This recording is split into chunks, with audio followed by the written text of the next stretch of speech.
Bonjour à tous et bienvenue dans ce nouvel épisode de Bye Bye Patron, le podcast de l'immobilier, de la liberté et des gros billets. Et aujourd'hui, on entre dans le Saint des Saints, on va à Paris. Et oui, en tant que provinciaux, aller à Paris, c'est tout de suite la grande expédition. Rassurez-vous, l'interview du jour, elle aura comme un petit accent de l'Est, mais on va rencontrer Thomas. Thomas, il est propriétaire de 3 agences immobilières à Paris, 2 tout seul et une en association. Et il est également investisseur locatif sur ce marché. Et il a encore récemment fait des investissements à 7 ou 8% de rentabilité à Paris et sans passer par Airbnb, vraiment avec de la location classique entre guillemets. Donc on va discuter avec lui du métier d'agent immobilier, comment il en est arrivé là, pourquoi selon lui c'est un métier qui est fortement décrié et on va voir ensemble les spécificités qui peuvent exister sur le marché parisien et comment la connaissance de certaines réglementations peut grandement vous avantager lorsqu'il s'agit de faire passer une offre d'achat. Avant de démarrer avec Thomas, pour ceux qui souhaitent investir en bourse et qui savent pas comment faire, qui savent pas quelles actions acheter, qui sont un peu perdus, Michel et moi, dans le cadre de notre club, du club Invest, on vous permet d'accéder à notre portefeuille d'une trentaine d'actions diversifiées par secteur géographique, par secteur d'activité. Il y a des actions à dividendes, il y a des actions de croissance, il y a même des ETF. Et pour chacune des lignes qu'on a en portefeuille, on vous explique très succinctement pourquoi on a investi là-dedans. Et comme la vie n'est pas toujours rose, je vous ai aussi mis quelques-uns de mes investissements qui se sont pas très bien passés pour que vous compreniez comment on en est arrivé là. Et souvent, c'était des événements qui étaient totalement imprévisibles, ou en tout cas très très peu prévisibles. On vous indique également sur chacune des actions si elle est éligible ou non au PEA.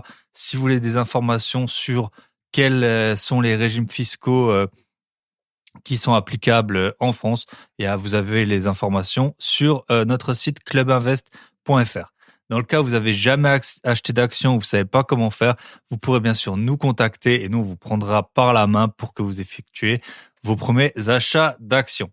Chaque mois, on vous fera une analyse plus poussée sur 1 ou 2 titres et aussi on vous proposera 1 ou 2 nouveaux titres pour lesquels on juge que ça vaut le détour d'investir. Bien entendu, c'est pas un conseil d'investissement et ce sera à vous de décider sur chacune des actions. Vous aurez la référence, donc le code AISIN s'appelle, et ce sera à vous de décider si vous voulez investir ou non.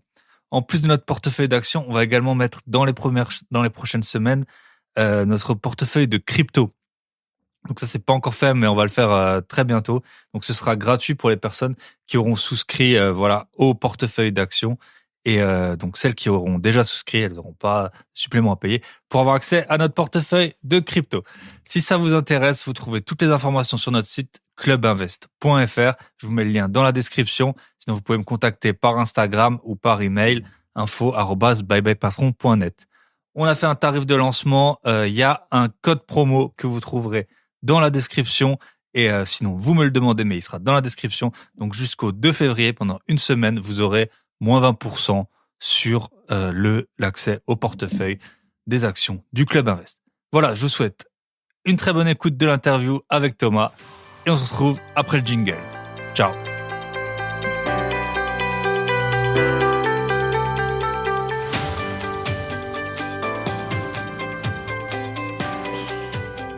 Et bonjour à tous et bienvenue dans ce nouvel épisode de Bye Bye Patron. Et aujourd'hui, on a un invité exceptionnel. Alors, je l'ai jamais entendu sur un podcast, je crois. Je sais pas si c'est son premier. On a donc un agent immobilier, directeur d'agence, investisseur parisien et bien plus encore. Donc, c'est vrai que même des investisseurs parisiens, on n'en a jamais quasiment sur les podcasts. Donc, je suis super ravi d'accueillir Thomas. Salut Thomas, comment ça va? Salut, ça va très bien. Ça va très Et du bien. coup, c'est ton Et premier toi? podcast ou t'en as déjà fait? Écoute, je crois pas en avoir fait. Donc, Des interviews, des parutions, je crois que oui, hein. Ouais. Mais podcast, non. Et ben voilà, c'est une grande première et c'est Ouais. via Michel, mon associé, qui nous a C'est mis ça. en relation tous les deux, amis de longue date de nous deux. Ok, bah du Ouais. coup, j'aime bien pour commencer que l'invité il raconte une de ses premières expériences professionnelles, un peu pour tu vois briser la glace ou un truc un peu atypique ou je sais pas qui t'a marqué quoi. Ouais. Et ben, mon premier boulot. En plus, c'est bien parce que le premier, il est rigolo. Donc j'étais j'ai trouvé ce taf par ma mère, je crois. Donc voilà, donc ça déjà ça me fait assez chier parce que j'aime bien faire les choses par moi-même. À l'époque, j'étais pas comme ça, hein, visiblement. Ah ben voilà, on a tous. Et je crois 16 ans, ouais, et donc en Alsace, et j'ai travaillé dans une usine de confiture. Donc Bayer, voilà, donc ça fait rigoler tout le monde. Bayer pour les intimes, donc qui est encore une marque, je crois, hyper distribuée. Ils sont surtout connus pour leur confiture d'églantine, qui est apparemment la meilleure du monde. C'est vrai qu'elle est très bonne. Mais quand tu travailles à l'usine, c'est pas du tout pareil. Donc c'était un boulot d'été, hein, donc j'avais 16 ans, je crois, je l'ai déjà dit. Et grosso modo, t'es à la chaîne, c'est à l'usine, donc voilà, moi je connaissais pas du tout, je connaissais que par les copains plus âgés qui m'avaient raconté. Et en fait, mon taf, ça se résumait à une chose, c'était être en début de chaîne. Et donc, quand t'es en début de chaîne dans les lignes de confiture de fruits, c'est recevoir pendant 7 heures de suite des palettes qui font le double de ta taille, avec des cagettes remplies de fruits, et les verser continuellement dans une grande mangeuse à fruits qui après les met sur un plateau, sur une piste déroulante, sur un tapis roulant où il y a un tri de fruits qui est fait par des nanas, pas par des mecs, parce que en fait ils prenaient que des mecs grands et balèzes. Donc, genre toi. Je suis grand. Voilà, je mesure 1m90, donc voilà. Donc ça, j'ai compris après ça, en fait, si tu veux. Au début, je savais pas. Donc évidemment, t'es payé le SMIC. Et ouais, non, mais c'était très chaud. Et ça colle et tout, je suppose. Enfin, moi, j'ai fait les vendanges quelques fois. C'est horrible, quoi. Ça colle. Franchement, déjà, bon, quand t'es l'équipe du matin, limite, c'est mieux d'être le matin, en fait, parce que quand il fait chaud l'été, c'est encore pire, l'après-midi. Et honnêtement, j'ai pas tenu le mois entier. Hein. Je me rappelle, j'ai tenu 3 semaines et quelques, mais 3 semaines, on va dire. Et ouais, méga expérience déjà. Déjà, tu sais que en fait, quand tu fais ça, je vais me bouger le cul pour peut-être pas faire ça toute ma life. Voilà. Parce que ouais, après c'était en quelle année? C'était il y a 20 ans. Ouais. Bientôt 20 ans, ouais. Donc mine de rien, c'était déjà une autre époque. Donc le vieux patron Bayer fils, c'était un truc de père en fils depuis je sais pas combien, presque 100 ans maintenant, je crois, les confitures Bayer ça existe. Donc franchement, t'as la manière dont le mec, moi c'est limite ça. Bon, si tu veux, moi j'ai pris pour mon grade et tout. Il m'a mis beaucoup la pression. Mais ce qui m'a le plus marqué en fait, c'est la manière dont le gars il gérait son usine, quoi. Je pense que c'était un manager comme t'en fais plus aujourd'hui.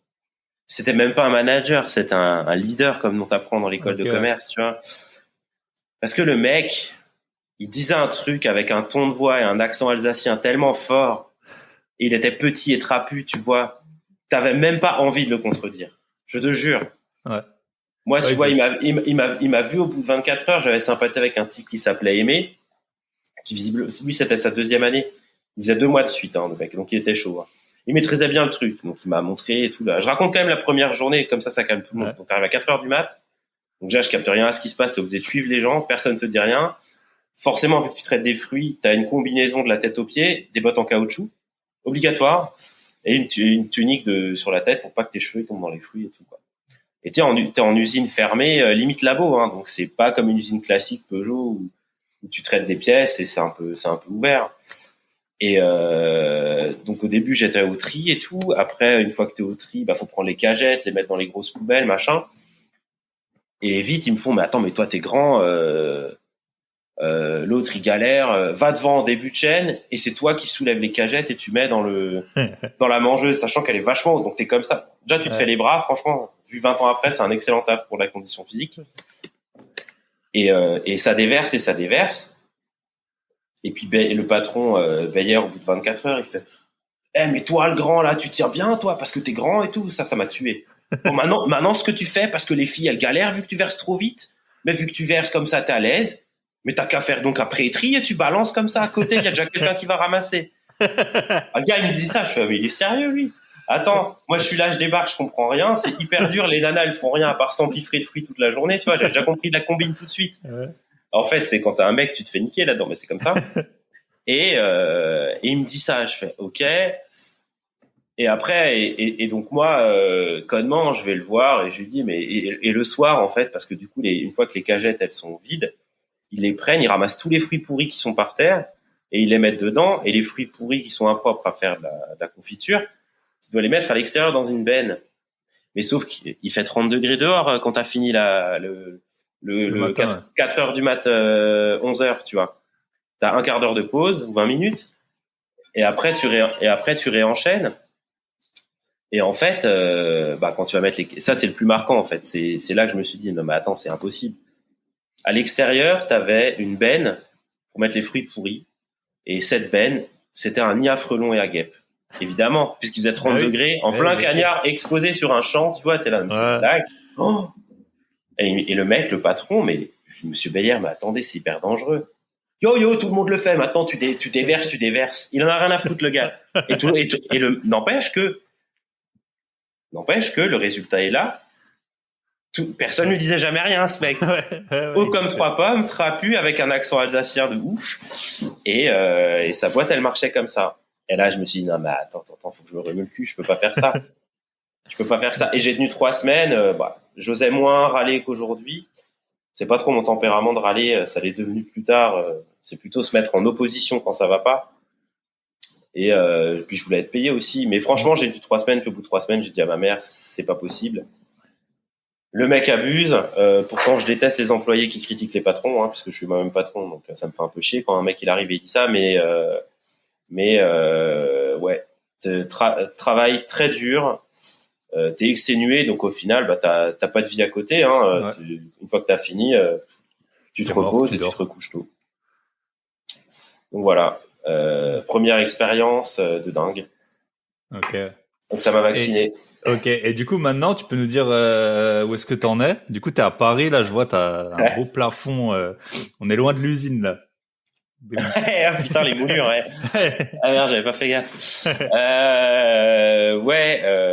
Je suis locataire, donc déjà on va se calmer. Mais c'est pas cher, c'est pas cher et c'est grand. On a eu de la chance, plus qu'un bon plan, on a eu de la chance. Et aujourd'hui, donc, j'ai fait de l'immobilier mon métier. Donc aujourd'hui, j'ai 3 agences Guy Hockey à Paris, 2 dans le 20e près de là où j'habite, qui sont plutôt récentes. Il y en a une d'ailleurs que j'ouvre le mois prochain. Et sur les 2 là, plus une où je suis associé dans le 10e, donc qui est ouvert depuis longtemps. Voilà. Et c'est l'agence où j'ai commencé à bosser après mes études. Et je me suis associé petit à petit avec le patron qui est devenu mon associé, quelqu'un que je respecte beaucoup, qui m'a beaucoup appris. Ok, donc t'as fait des études, t'as passé les diplômes là, les cartes, je suppose, carte T, carte G. Pas du tout.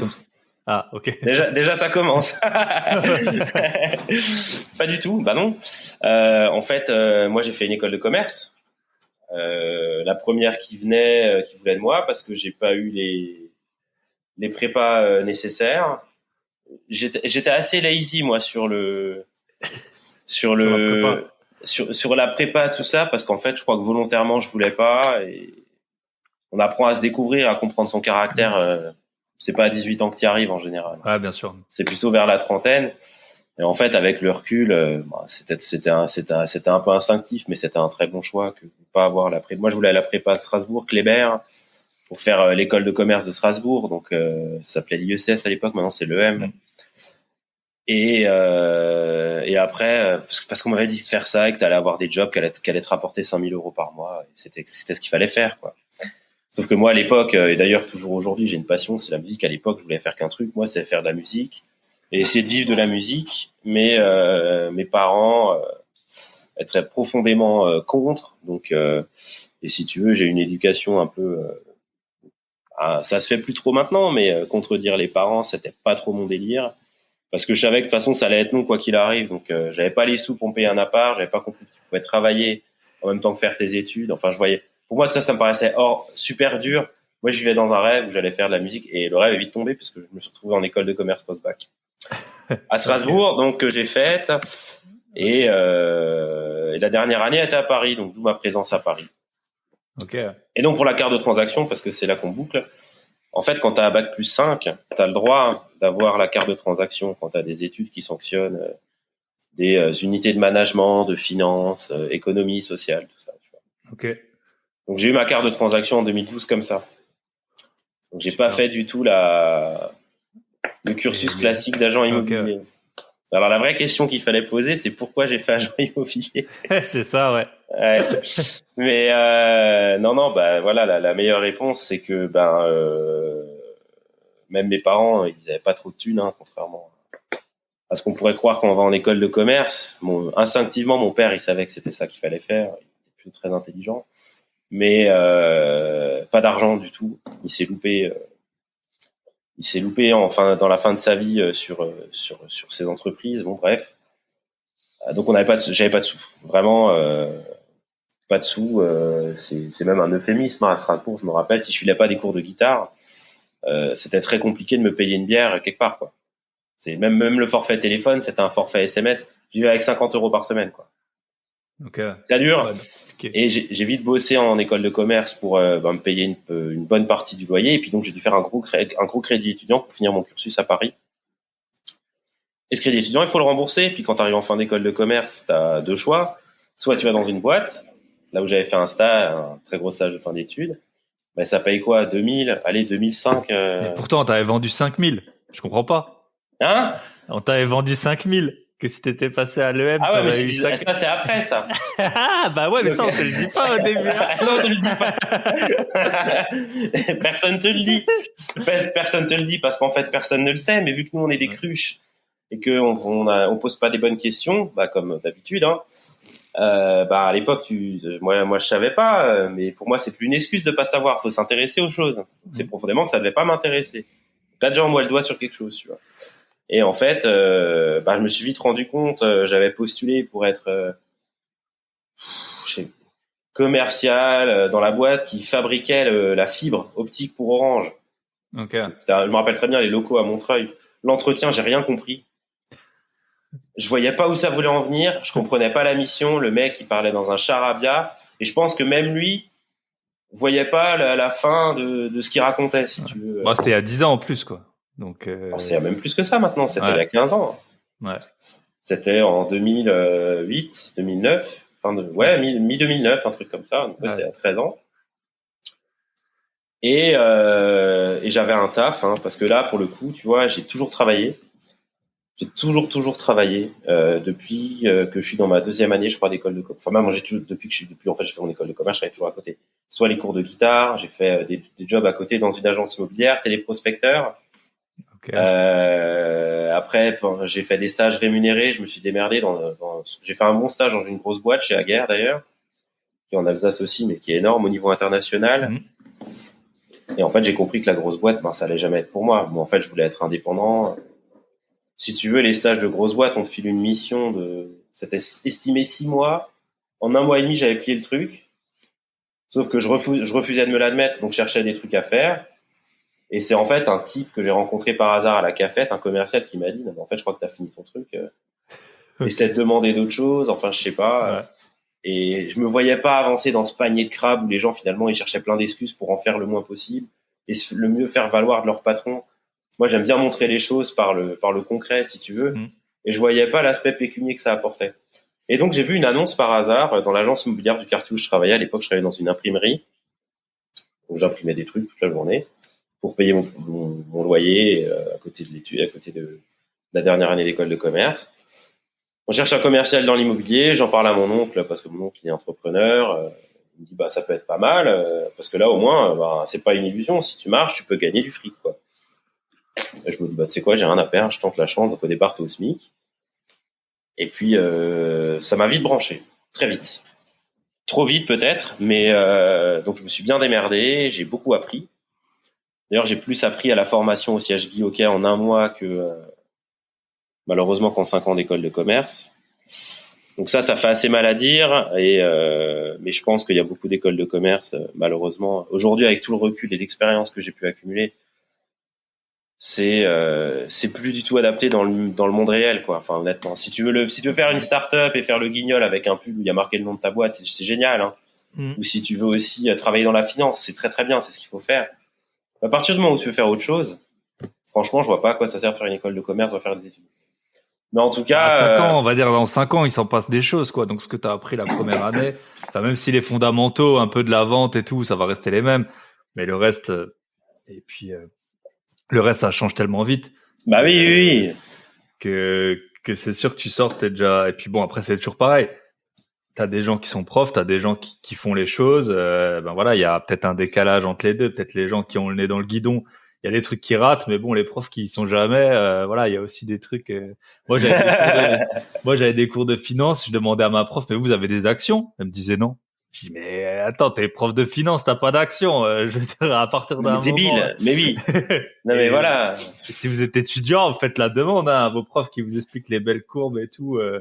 Est-ce que tu as des actions, voilà, comme un agent immobilier. Est-ce que tu as un appart déjà enfin voilà, on va y venir, je pense, mais c'est un peu, c'est un peu la question. Ouais. Quoi. Si t'es agent immo, que t'as jamais refait un appart et que t'es en train de me chiffrer les travaux, ça peut être compliqué, tu vois. Donc Mais bon, tout s'apprend. ouais, bien sûr. Mais je suis arrivé à l'immobilier en clair pour payer mon crédit étudiant parce que avec l'a priori qui peut se révéler vrai quand t'es bon, mais en fait c'est 1 sur 100, voilà. C'est que quand tu fais de l'immobilier, tu gagnes du fric, putain. Ouais. Donc en fait, fallait payer. Voilà, j'ai fait ça pour payer mon crédit étudiant, donc il y a rien de noble. Mais en tout cas, voilà, ça m'a vite passionné et c'est un métier qui est excellent, excellent, que je recommande à tout le monde pour tout un tas de raisons. Donc si les gens ils veulent savoir, on pourra leur dire plus tard. Ouais.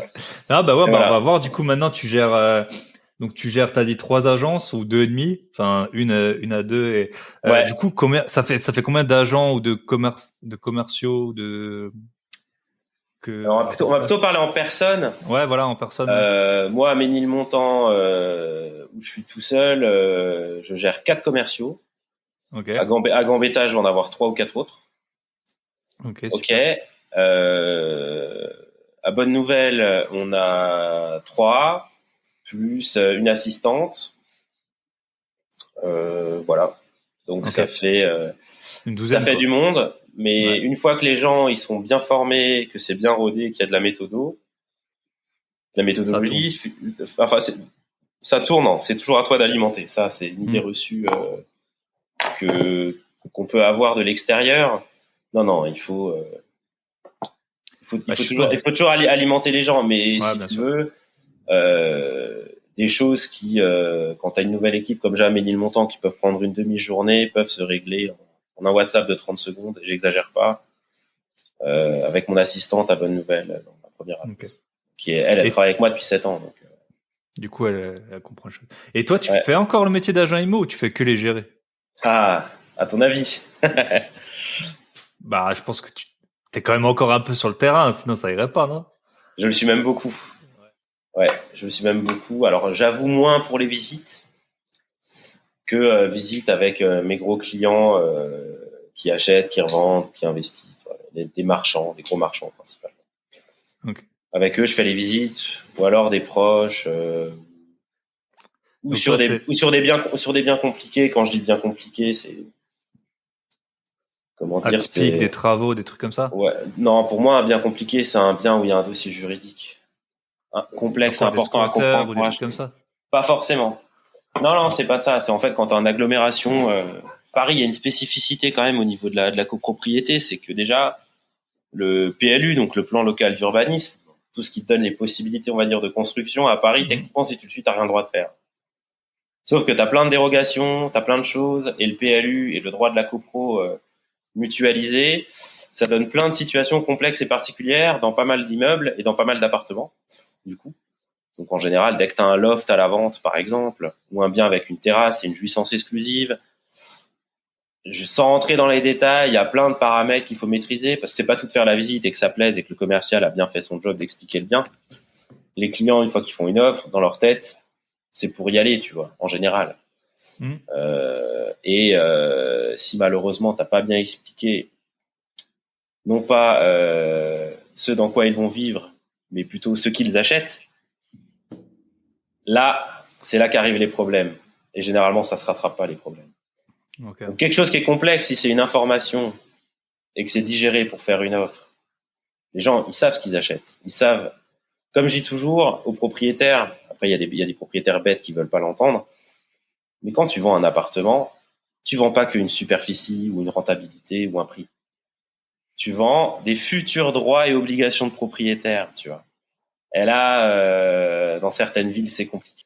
Paris, je pense Bordeaux, Strasbourg, ça va être plus chiant, mais je pense que Paris, c'est vraiment la vie de jackpot là-dessus. Et c'est aussi ce qui fait que quand t'es bon, bah t'es plus que bon, et quand t'es moyen, bah t'es mauvais. Il y a pas chez nous les agents IMO moyens, ils tiennent 6 mois, ils arrêtent. Il y a trop de choses à connaître, à comprendre tout de suite. Et d'ailleurs, pour moi en tout cas, il faudrait des formations de dingue. Et je trouve ça abusé qu'on file la carte de transaction à un type qui a fait un BTS. Ça, c'est incompréhensible. Mais c'est l'état. Ouais, et après, t'as aussi des spécificités locales et ça dépend aussi des prix. Forcément, quand t'es à 10 000 euros le mètre carré, il y a des choses que tu peux faire que tu fais pas quand c'est 2000, quoi. C'est ça. Ouais, c'est ça. Regagner des mètres carrés je sais pas, d'un KGB ou d'une terrasse ou d'un truc comme ça. Oui. Parce que c'est différent. Exactement. Puis en termes de profil d'acheteur, un type qui peut se payer son 3 pièces, on va dire 700 000 balles, et il paye 10 000 euros le mètre, et c'est dans un quartier moyen, c'est pas forcément dans les plus gros quartiers. Le quartier de plus gros quartier, c'est beaucoup plus que 10 000 le mètre. En général, s'il peut rien qu'en parlant des exemples là, un mec qui peut acheter tout seul 700 000 à Paris, il y en a quand même, pas mal. En général, il a le taf qui va avec, parce que ça veut dire qu'il a une grosse capacité d'emprunt, donc il est tout sauf con. Pour moi, en tout cas, lui, il va te poser des questions. Si le type en face, c'est malheureusement une crevette, je suis cru, mais waouh, il va se dire punaise, j'ai pas envie d'acheter quoi. Instinctivement, il va dire ça va être à moi de faire l'effort de m'intéresser au dossier et tout. Déjà pour le propriétaire, du coup, il va pas avoir une belle offre. Enfin, tout va. Donc tout découle de ça. Il y a une logique et moi, je me dis chez moi, il me faut des agents formés et donc le marché il est complexe. Comment tu les Alors, plusieurs questions. Comment tu les formes, les agents? Tu vas avec eux au début? Comment ça se passe? Ils me suivent. Ils me suivent beaucoup. On fait des jeux de rôle, beaucoup. Ok. Par exemple, là, j'ai 2 personnes qui ont commencé début janvier à 1 semaine d'intervalle. Ils viennent pas du tout de l'immobilier et de la vente, ouais, mais pas de l'immobilier. Et demain, on se prend un créneau d'1 heure ou 2 et on va faire des jeux de rôle. On va s'entraîner. Je vais faire le propriétaire relou qui veut pas passer par agence parce qu'il trouve que tous les agents immobiliers sont incompétents. Donc, ce qu'on peut constater d'ailleurs en tant que visiteur, moi-même j'ai acheté, donc je peux te dire que des agents immobiliers, j'en ai vu plein. Je sais pas si on peut balancer des noms, je pense pas que c'est bien, mais en tout cas, on va dire que voilà, en général, les mandataires indépendants ou tous ceux qui ont la prétention de faire des agences en ligne, c'est tout sauf des personnes qui s'intéressent à l'immobilier. Donc c'est compliqué avec eux, mais voilà, on fait des jeux de rôle. Dès qu'il y a une spécificité, j'essaie de leur apprendre. Puis maintenant, nous, ce qu'il y a de bien aussi, c'est que moi là, je suis manager, je suis pas formateur. Donc pour donner de l'expérience terrain, entraîner les personnes, je suis là, mais pour les former, je les envoie au siège. Je dis ok. Maintenant, on a la formation continue. C'est compris dans nos fees qu'on paye en tant que franchisé. C'est génial. Ils reviennent, ils sont boostés, ils ont une méthodo, ils savent qu'il faut pas en vriller. Et après, le droit, ça s'apprend petit à petit, en t'intéressant. Tu vois, j'ai mon commercial qui est avec moi depuis l'ouverture à Ménilmontant. J'étais encore surpris de manière hyper positive et tellement content que ça lui plaise. Il est passionné, il réussit, tu vois. Il vient de la Courneuve, il se reconnaîtra, il a fait tous les métiers, il vient de la street comme on dit quoi. De la Courneuve. Ouais, la Courneuve, voilà quoi. Ouais, on connaît des rappeurs de la Courneuve. Voilà, c'est plutôt rappeur qu'un Jean Rimo. Un mec adorable sur qui tu peux compter, qui se laisse pas faire mais qui veut apprendre, hyper poli, en fait toutes les qualités qu'il faut pour faire ce métier-là. Curieux, poli, envie d'apprendre, besoin de gagner sa vie, c'est fondamental. Parce qu'il faut avoir de la niaque au début pour démarcher des gens, les convaincre de passer par toi, que t'es différent, etc. Et je l'ai surpris encore dès qu'il a un temps libre. Putain, il a son bouquin de droit là, son petit code, droit immobilier, il le lit. Donc, c'est ce qu'il faudrait, ouais. C'est ce qu'il faudrait, ouais. Bah oui, j'imagine que Michel, il m'a raconté 10 000 histoires. Ah non, mais nous, on est, ouais. J'hallucine. En fait, nous, c'est le. Après, je suppose, là, comme tu dis, sur le marché parisien, ça doit être peut-être différent. Toi, visiblement, tes équipes, elles sont formées. Moi, j'ai tout eu. Donc, peut-être que toi, t'as un avis sur pourquoi ça se passe mal avec d'autres agents. Je sais pas si. Après, parfois, les agents, le biais que vous allez peut-être avoir, c'est que nous, en tant qu'investisseurs, on peut voir 10 agents dans la semaine, tu vois. Vous, Ouais. toi, quand t'es dans le métier, bah, au final, tu vois peut-être tes équipes. Après, vu que t'es investisseur aussi, t'as dû en voir. Mais est-ce que t'as une idée de pourquoi c'est un métier qui est décrit? Enfin, moi, c'est simple. Je veux dire, 1 sur 2, même pas 1 sur 2, 3 sur 4, ils connaissent pas la taxe foncière, ils connaissent pas la superficie par cœur, ils connaissent pas s'il y a un garage ou pas. Ça arrive souvent. Hein. Tu visites, il faut voir sur les fiches s'il y a un garage. Je te parle pas des diagnostics, je te parle pas des PV d'AG, des trucs, Ouais, ouais. changement d'usage ou de destination, ça a Tu été les as perdus. voté. En fait, Tu les c'est as perdus. ouais, voilà. Bah Enfin, oui, bah oui, mais tout, non, mais tout, non. tout quoi. Et puis là, on a encore parce que là, avec Michel, on aide bon, on a un petit club là, des membres pour qu'ils fassent leurs premiers achats. Ouais, j'ai Et vu, c'est bien ça. ouais, C'est bah ça vachement marche bien. bien, on est content. Hein. Mais là, il y en a un qui a reçu, donc il a fait une offre. T'as l'agent, il lui a dit ouais, il faut signer. Vous pouvez signer demain en ligne le compromis. Il y a même pas les diagnostics. Il a même pas les diagnostics. Et il manque encore des PV d'AG, des trucs comme ça, tu vois. Enfin, des trucs. Donc, je pense que voilà, la réputation, elle est pas toujours volée. C'est vrai que moi, j'ai eu des très bons agents, des agents qui m'ont rappelé, des agents, j'essaie de bien les traiter et tout. Après, nous, ça, ce qui compte surtout, c'est le bien, tu vois. Enfin, surtout quand t'es expérimenté. Après, pour d'autres personnes qui sont un peu plus, qui font leur premier achat, ou si t'achètes pour 700 000 euros un appartement, bah, forcément, tu veux être bien guidé. Donc, est-ce que, ouais, peut-être ton avis sur, peut-être, alors, je sais pas, du coup, moi, je connais pas bien, t'as les systèmes de franchise, t'as les agences indépendantes, t'as les Ouais, agences en ligne. alors, Comment grosso ça se modo, passe? le marché, on va parler du marché du particulier. Ouais. En tout cas, les chiffres que je connais, hein, je vais pas dire des choses fausses. Le marché du particulier, donc c'est celui qui te concerne, qui concerne quasiment tout le monde, parce qu'en fait, c'est les ventes de particulier à particulier. À pas confondre avec le site. D'accord. Le marché des particuliers à particulier, c'est tous les gens qui achètent finalement, enfin qui sont des non professionnels de l'immobilier, on appelle ça, un non Ok. professionnel. Toi, moi, on a beau être investisseur, on n'est pas professionnel. Pour être professionnel, il faut être soit marchand de biens, soit constructeur, etc. Donc ça, c'est une autre catégorie du marché immobilier. Mais le marché immobilier des particuliers, euh, de mémoire, il est, il y a une vraie loi Pareto. Je crois que c'est 80% des ventes sont faites par des agences, si c'est pas plus. D'accord. J'ai eu un autre chiffre par le site, par la franchise là, il y a pas longtemps. 70% des ventes qui sont faites sur le site particulier à particulier, finalement, sont faites par des agences aussi. Ok. Donc déjà, ça c'est un message. Donc moi que j'essaie de porter aux propriétaires, euh, c'est pas une lutte, hein, parce que bon, voilà, chacun fait comme il veut. Mais c'est une connerie de croire que tu vas vendre plus cher toi-même qu'avec une agence. Mais vraiment, vraiment, vraiment. Pour tout un tas de raisons. Bah déjà, t'en parlais, le dossier de vente. Quand t'es en agglomération, tu parles de la loi Allure, t'as perdu 90% de l'audience. Bah, le problème, c'est que c'est ça encore aujourd'hui. Tu vois, il y a un agent immobilier sur deux, quand je vais estimer un bien, ils ont un discours qui est hyper mercatique. Moi, je vous le vends ci, moi, je vous le vends ça, j'ai les clients et tout. Ouais, non, mais c'est de la merde. En fait, tu mets une annonce, oui, t'as des clients. Dans l'absolu, tu peux avoir des clients si t'as un prix qui est pas trop correct. La question, c'est pas ça, c'est comment tu vas faire pour défendre le prix, comment tu vas faire pour faire signer un compromis qui puisse pas être réputé caduque. Parce que là, toi, ce que t'as vécu, c'est l'enfer. Admettons, tu signes. Bon, toi, t'es investisseur, donc t'as que le prix qui t'intéresse. Mais t'es pas investisseur. Ou même, peut-être tu le sais pas, mais un jour, il y avait que toi qui étais prêt à le signer, l'appartement. L'agent immobilier, il met en danger son premier client, qui est le propriétaire, avant l'acheteur. Ok, en faisant ça. Parce que si t'as pas tous les documents annexés au compromis, tu peux pas purger le délai de rétractation de l'acheteur. Donc ça veut dire que même s'il a son crédit, il peut se rétracter pour un oui ou pour un non. Et crois-moi, l'acheteur, il le sait. Hein. Il le sait. Hein. Il Surtout tape quand sur il veut Internet. sortir, ouais, surtout Surtout quand quand il il veut veut sortir. sortir, il le sait. Et Ouais, il le sait plus rapidement que toi. Cherche pas.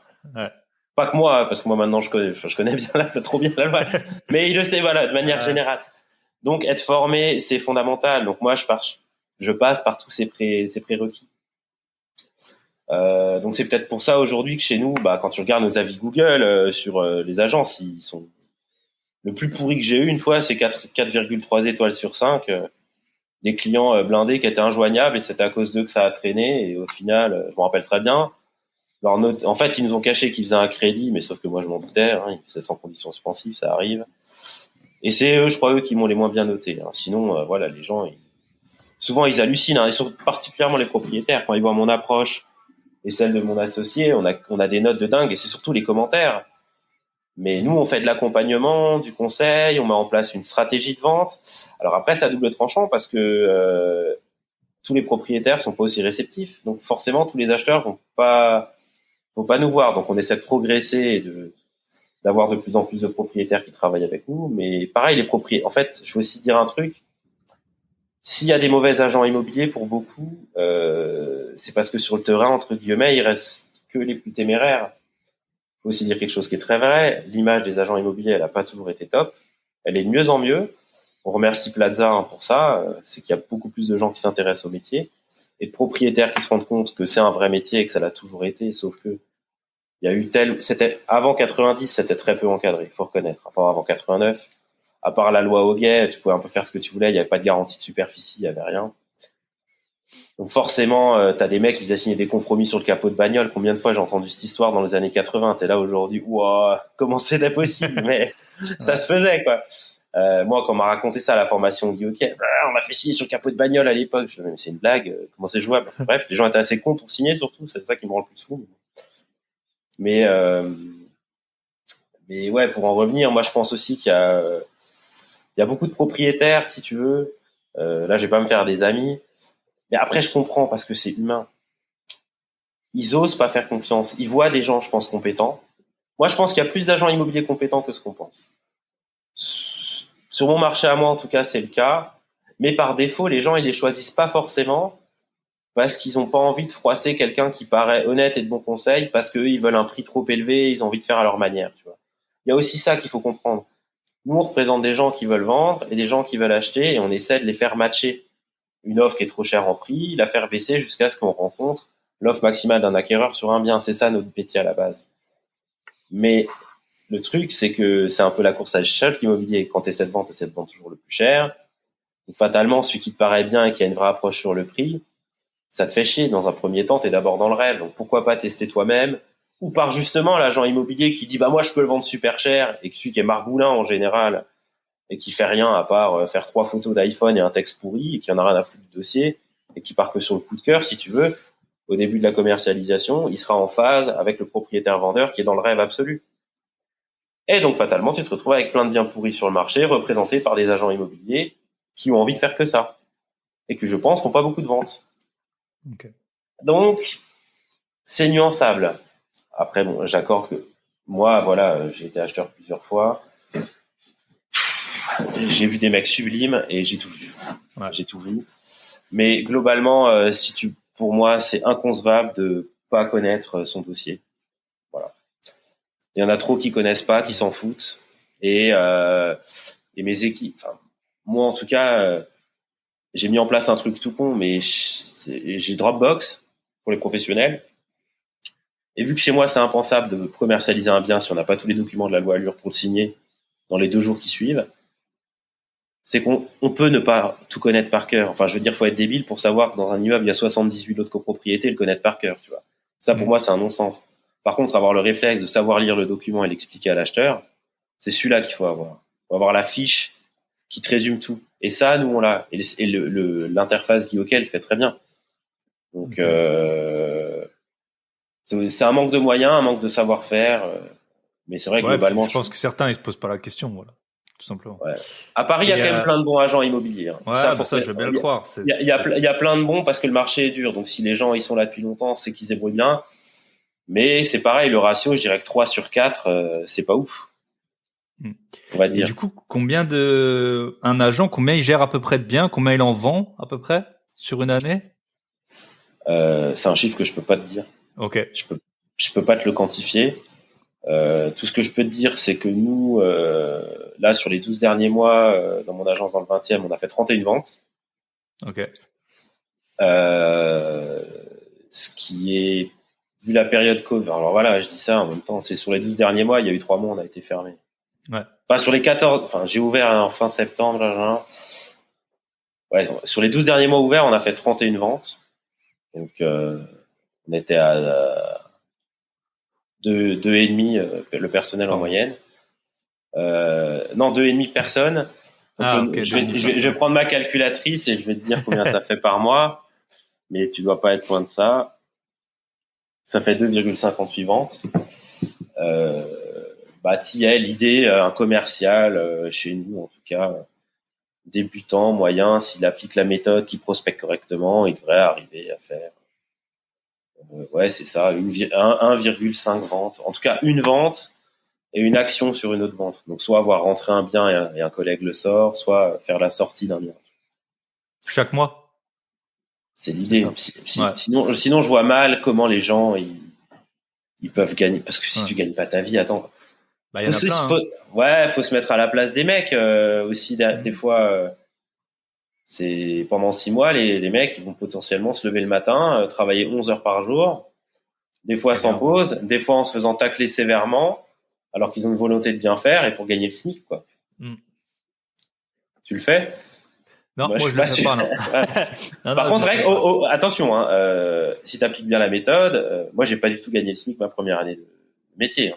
Ouais. Que ce soit clair, hein, mais non, c'est un sur 10, quoi, voire plus. Ouais. Okay. Et du coup, comment tu prospectes les biens? Comment vous les prospectez? Parce que je suppose c'est le nerf de la guerre à Paris. C'est pas trouver un acheteur quand t'es au prix, ça doit aller assez vite, quoi. Oh, avec le Covid, ça a redistribué les cartes. Ouais. Mais globalement, on manque toujours de biens. Enfin, comment dire? Moi, je cherche pas des biens, je cherche des projets.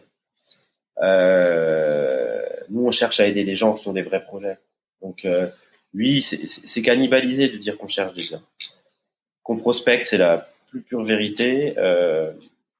Beaucoup de manière indirecte. Donc, se faire bien voir des commerçants du coin, c'est déjà très bien. Dans les cafés aussi. Le relationnel indirect pèse très fort. Moi, au bout de 10 ans, je suis toujours surpris du nombre de gens qui pensent à moi. Ça me fait plaisir. C'est seulement là, tu vois, au bout de ça. Moi, je le vois toujours. Ouais, parce que c'est un processus long, en fait. Les gens, la plupart, ils ont pas un bien à vendre tous les 6 mois, quoi. Bah non. Donc, et puis, après, on peut dire ce qu'on veut. Je connais plein de gens, mais combien t'as d'amis qui sont prêts à filer leur bien à la vente? Au final, t'en as peut-être 3, tu vois. C'est pas là-dessus que tu vas manger. Des ventes, faut en faire 3 par mois pour être bon. Donc, bon. Non, on prospecte. Alors là, comme tout le monde, t'as du flyer, mais ça, nous, on le fait quasiment plus. La seule chose que je distribue en flyer, c'est un calendrier qui est un peu rigolo parce qu'il est rond avec un papier un peu sympa. Donc, c'est toujours pour se démarquer de la concurrence, quoi. Et vous avez aussi les pancartes, là, Guy-Hockey qui dépassent, là. Parce que c'est vrai qu'on les voit dans pas mal de villes. Je sais pas si à Paris, ça fait longtemps. Ah, les panneaux ronds, là? Les panneaux, aux fenêtres, tu vois, la plupart des agences, elles ont un panneau plat. Et, attends, je t'en montre un. Ouais, bah oui. Alors ça, pour le coup, tu les remarques. Ça fait une sacrée différence, hein. T'as l'impression, dans pas mal de villes, t'as l'impression qu'ils ont tout le marché, quoi. Enfin, en tout cas, ça se voit bien, quoi. Ouais, c'est sûr. Bah, ça, quand on peut le mettre, c'est génial. Que ce soit à vendre ou vendu. Bon, moi, j'aime bien la preuve vendue, c'est mieux que à vendre. Mais à vendre, c'est on se rend pas compte en fait de l'impact que ça. C'est le plus vieux canal de communication de la Terre. Bon, en fait, un acheteur qui appelle sur un panneau à vendre, en général, il a validé le quartier, l'architecture de l'immeuble.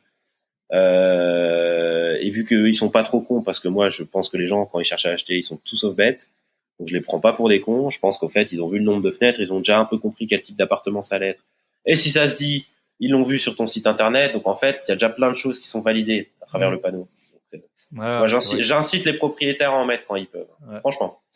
Mais au-delà de ça, tu revenais sur la prospection, donc relationnel. Mais il y a un truc qu'on fait beaucoup, c'est des courriers nominatifs, mais instructifs. Moi, je fais pas un courrier en disant, non, le pire. Ok, laisse tomber.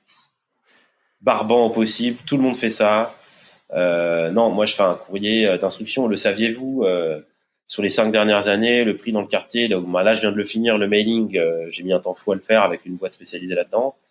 Le saviez-vous, votre quartier a pris 28,9% en 5 ans. Peut-être que vous n'avez pas pensé à vendre, mais c'est le moment de réfléchir à vos projets. On peut penser à vos projets ensemble. On fait des calculs, combien vous pouvez acheter si vous vendez tant, etc. Là, c'est une approche qui est différente, qui prend du temps, mais quand elle paye, les gens font confiance, quoi.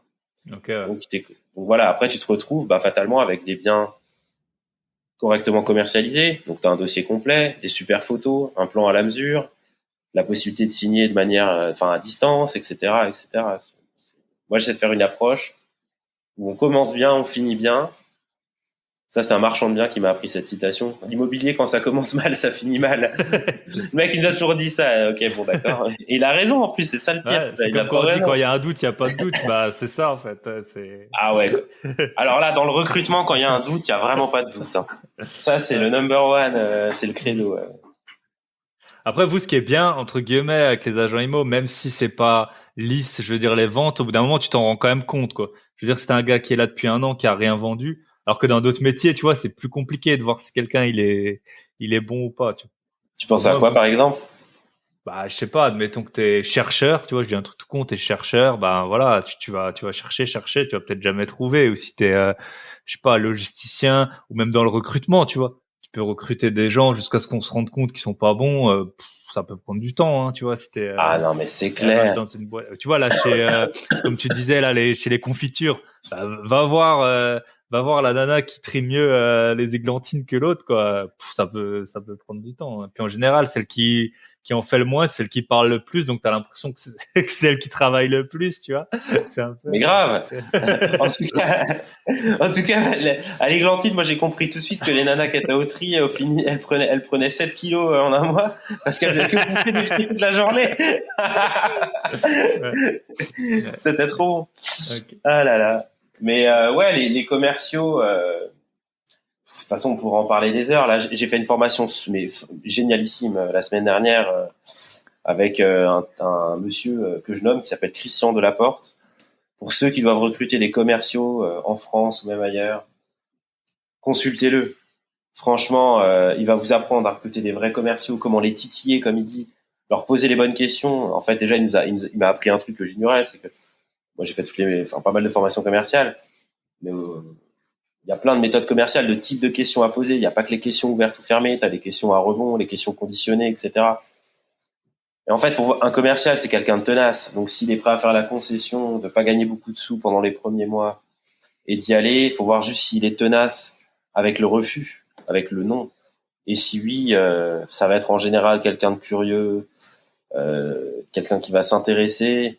Et là, tu peux le former. Mais c'est pour ça que, en fait, le plus dur dans notre métier, c'est de recruter. Et je pense que tu as plein de gens qui sont pas à leur place, mais qui restent là par confort ou par défaut, si tu veux. Donc voilà, il y a aussi tout ça, quoi. Ok. Ouais. Bah super. Bah du coup, si on peut passer sur ta vie d'investisseur parisien. Ouais. C'est vrai que nous, on connaît pas mal de gens qui investissent dans des villes pas très chères, tu vois, pour avoir de la renta en loyer classique, quoi. Peut-être que et c'est vrai qu'il y a des investisseurs parisiens, on en croise assez peu. Du coup, si tu peux un peu nous raconter ce que tu as comme type de biens, comment tu les exploites, combien t'en as, voilà, des trucs comme ça, quoi. Alors, on n'a pas forcément des masses de biens, hein, parce que c'est cher. Ouais. Déjà. Alors bon, déjà petit aparté, je pense que je pourrais avoir plus d'appartements si j'avais acheté plus tôt. Moi, j'ai fait un choix professionnel, c'est que je vais être chef de ma propre entreprise. Donc ça aussi, c'est un investissement à Paris, et pas des moindres. Hein. Une agence, c'est plus cher qu'un appart. Hein. Large. Donc voilà. Mais moi, j'ai 2 appartements. J'en avais 3, je viens d'en vendre un. Donc quand j'en ai eu 3, je viens d'en vendre un là au mois de décembre, l'acte authentique c'est signé. C'est mon premier que j'ai acheté en 2016. Donc déjà, premier truc, je l'ai gardé pas longtemps. Et j'ai fait une très belle plus-value. J'avais une renta, je vais la calculer. Donc c'était un petit studio qui était petit, qui faisait 12 mètres carrés. Donc, ne sautez pas au plafond, hein, ici ça se fait 12 mètres carrés, ça se loue. Les gens ils sont plus petits à Paris, la bouffe c'est plus cher, du coup ils mangent moins et ils sont plus petits. Ouais. Alors la bouffe et les restos, franchement, c'est pas vrai. Non, je sais. Voilà. Moi, je suis allé à Strasbourg l'année dernière, je sais plus, il y a 2 ans, on passait une soirée et tout avec mes potes. J'étais là, waouh, les mecs, vous devez gagner super bien votre vie, hein, parce que Strasbourg, on est allé à la hache ou je sais pas quoi. Je dis non mais attends, le poulet en plus il est pas ouf. Tu fais cloquer ça 25 balles. Je fais mais c'est une blague. Enfin, c'est super cher quoi. Et je croyais que les consos dans les bars, elles étaient au moins aussi chères qu'ici, voire plus. Ça dépend des quartiers à Paris, mais on a en tête en fait des quartiers trop chers. Paris, c'est touriste. Voilà. Paris, c'est pas le 6e, le 7e, le 8e. Ça, c'est des quartiers à touristes. Ah bon? Bah, je croyais qu'il y avait que ça, moi, avec les hôtels particuliers, avec les portails, avec les voitures. Pas du tout. Pas du tout. Paris, c'est des quartiers hyper populaires qui sont gentrifiés maintenant, mais donc du coup, tu restes avec plein de bars où tu peux te choper une pinte à 3,50, 4 balles, tu vois. Ah bah voilà. Voilà, donc t'inquiète, c'est là où je vais. Mais bon, on revient sur l'investissement. Donc ouais, j'ai acheté cet appart, 75 000 euros en 2016. Ok, à Gare du Nord. C'était une chambre où il y avait juste un tuyau d'arrivée d'eau et une fenêtre Velux. D'accord. C'était une très bonne affaire. 5 000 le mètre carré, du coup, ouais, c'est vrai que c'est pas cher. Attends, 75 divisé par 12. Ouais, 6 000, ouais. 6 200. Ouais. Après, un peu plus parce qu'en carré, en fait, il faisait 1 mètre carré de moins. Ok. Mais c'était un tout petit peu mansardé. Bon, ça tire vite 1 mètre carré, hein, c'est comme ça. Donc, c'est mon premier appart, acheté en 2016. T'as tout refait, je suppose, du coup. Ouais. Alors là, pareil, à Paris, enfin, c'est pas à Paris, moi, c'est notre manière de faire. C'est pas moi qui l'ai inventé, c'est surtout un client qui fait ça. Que j'ai rencontré en 2015, je crois. On est devenus assez proches, quoi. Donc, on essaie de bouffer tout le temps ensemble. On boit des bons vins, on essaie de se faire des bons restos et tout. Et en fait, lui, on a toujours réussi à louer super cher quand c'était bien refait. D'accord. Donc bien refaire, là, avec l'équipement, les 12 mètres carrés au sol, j'en étais à 14 000 euros de travaux. Ouais. Donc ça fait un budget. Ça m'étonne pas. Ouais, ça m'étonne pas. Ouais. Mais après, tu peux le faire à Paris. Tu peux pas le faire dans une ville à 2000 euros le mètre carré, quoi. 14 mais 000 non, sur, mais bien sûr. Donc si tu veux, moi je faisais une location meublée, tout comprise, électricité, pour sortir de l'encadrement des loyers, parce que nous on a l'encadrement des loyers aussi. Pour sortir de l'encadrement des loyers, déjà en plus ce qui était bien, c'est que du Velux, tu voyais le Sacré-Cœur.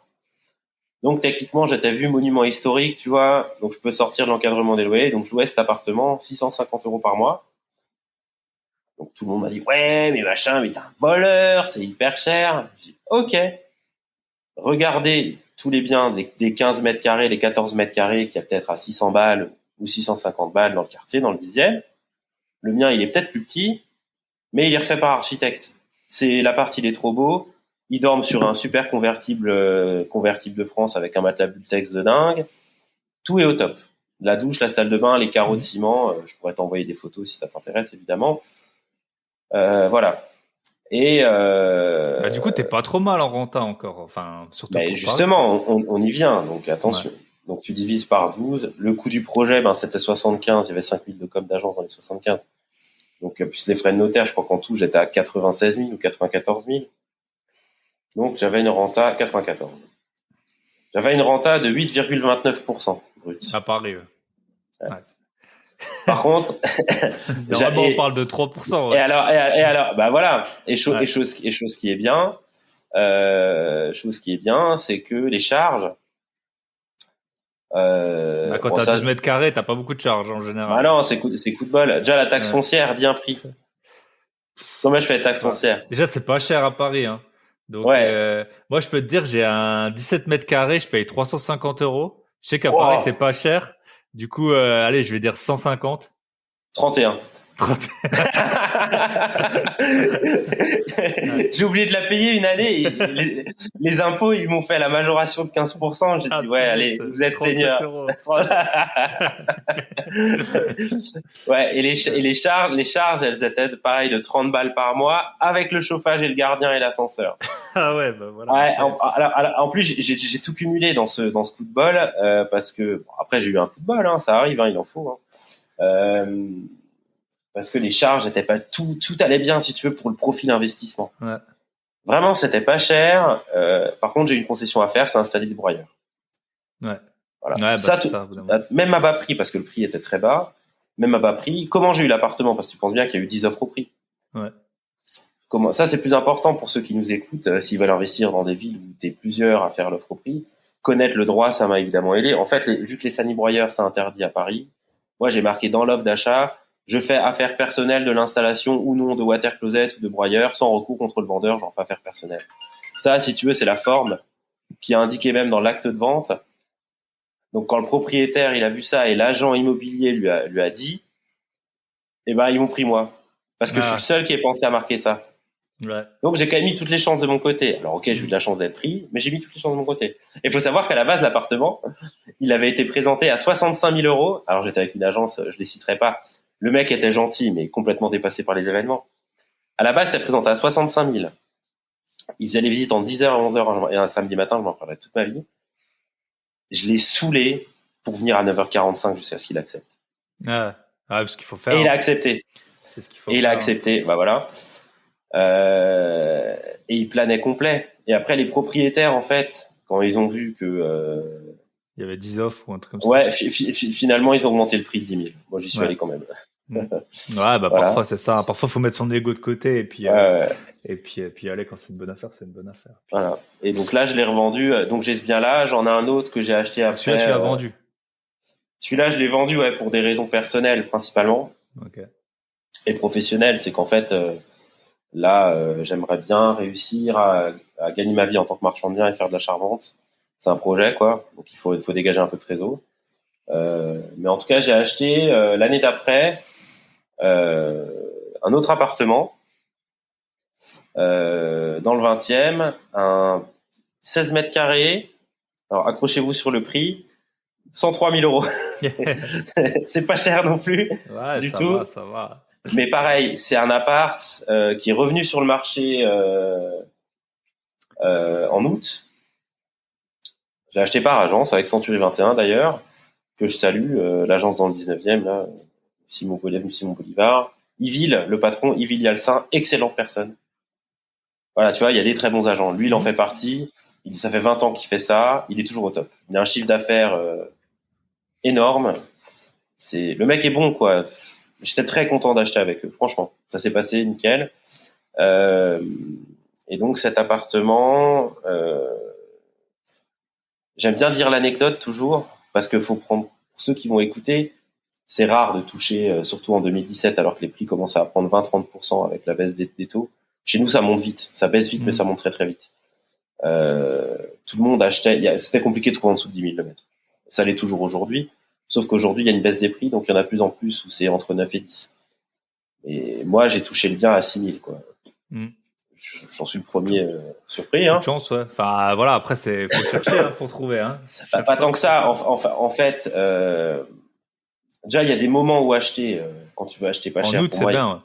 Août, décembre, c'est très bien. Les gens regardent moins l'immobilier. Alors là, c'était en plus pendant les vacances, le pont du 15 août, donc t'es là. En fait, c'était un refus de crédit.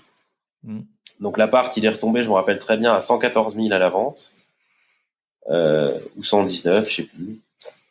Et c'était une merde, hein. Il y a pas de, quand tu le visites. Ouais, non, mais attends, je le dis, hein, un rez-de-chaussée sur cour, sombre, avec la pièce principale qui donne sur une courette ultra sombre et la salle de bain sur la cour et tout.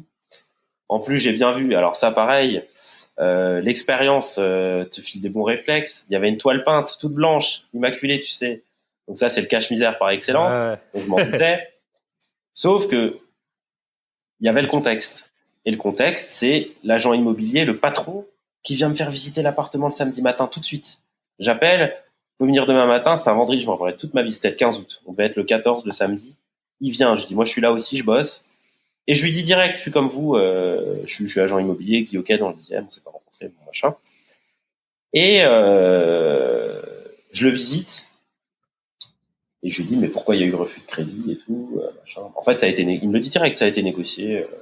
Je voyais il voulait pas s'en occuper, si tu veux. Il avait pas le temps. Il avait trop d'appels. Tout le monde était en vacances, les conseillers, tout le monde, la propriétaire. Faut revendre l'appart. Donc, en fait, moi, j'ai compris qu'il allait perdre son exclusivité à la fin du mois et qu'il allait passer 15 jours avec peu de visites. Et je lui dis, moi, je vous le prends, l'appart. À combien je peux le toucher? Et donc, à combien je peux le toucher, etc. Et je négocie à 103 000 balles. Je négocie un peu la com, donc avec la com d'agence, il y avait un peu plus. Mais c'était pas cher, quoi. Et en fait, c'est en le visitant, j'ai vu le truc que lui, il a pas vu. Parce que c'est pas lui qui l'avait rentré, c'était une négociatrice, si tu veux, etc. Et la négociatrice, elle a pas dû le voir. C'est qu'en fait, il y avait un énorme placard qui créait une ombre entre les deux pièces de vie, mais sinon entre les deux espaces, mais sinon l'appartement, il est traversant avec 2 fenêtres. Putain, attends, ça c'est bien, ça. C'est plein sud sur la cour, elle est dégagée. L'immeuble mignon comme tout, l'emplacement vachement sympa à côté du parc de Belleville, de Jourdain. Donc je me suis dit, j'ai eu le pif, il y a un truc. Et J'y les vais. placards, ça rentre pas dans la loi Carrez, hein, je suppose. Hein. Si. Ah, même. Si c'est des placards, Ouais. si c'est des placards que tu peux casser parce que c'est constitué de cloisons, ouais. Ah, ok. Sinon, non. Alors le placard, voilà le placard en dur en fait qui est compris dans une embrasure dans les bâtiments anciens typiquement, Ouais. une embrasure qui est compris dans une embrasure donc en clair où tu as une petite dalle au sol. Ce placard-là, le diagnostiqueur normalement il doit pas le compter dans la loi Carrez. Il peut te le noter à côté en superficie annexe au sol, Ok. mais pas en Carrez. Et moi je vois ce placard énorme qui sert à rien. Et en plus il y a 3,10 m sous plafond, donc c'est quand même pas mal. Si tu veux, je me dis là putain ça. À mon avis, c'est encore plus rentable que le premier. Et donc, je l'achète, je fais venir mes gars, là, les Colombiens avec qui je bosse et tout, je pète. Je pète tout et je dis, on sonde les murs. Punaise, la pierre apparente, on trouve une magnifique poutre Eiffel qu'on restaure. Je t'enverrai des photos. Mmh. Cet appartement, j'ai, en coût de revient, je dois être à 125 000 ou 124 000. Max. Mmh. Et j'ai nouveau mis le top. J'ai fait faire de la menuiserie sur mesure, un rangement à chaussures intelligent dans un petit escalier parce qu'en fait on peut accéder à une courette où je peux mettre un extérieur. J'avais pris le temps de l'aménager parce qu'au final il y avait des travaux de copro à venir.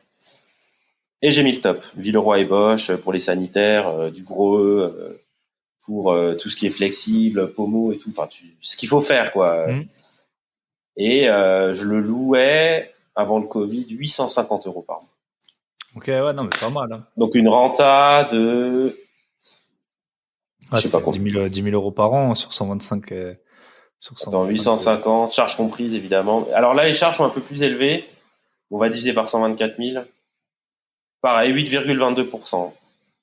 Il me restait les charges et le foncier. Bah, le foncier, pareil, 150 € je crois. Et les charges, c'est combien à peu près? Je crois qu'il y a 110 par trimestre. 110 par trimestre, ah bah, ça va. Ou 120 par trimestre. Ah, ouais. Bah, c'est vrai que les problématiques des charges à Paris sur ces surfaces, c'est pas les mêmes qu'on peut avoir Non. dans les 110 mètres carrés en province, dans les immeubles années 70, où là, tu tapes du Bah, c'est 300, ça. 400, 500 par mois. Hein. Ouais. Donc, ouais. C'est ça. Et alors, du coup, ça me permet de dire un truc aux gens qui vont nous écouter. 8%, ça fait de bien que t'as 8% de renta brut, quoi. Non, mais attends, et j'ai fait acheter à ma femme, enfin ma conjointe. Ouais. On n'est pas marié, mais c'est ma femme quand même. Hein. On a un bébé, donc.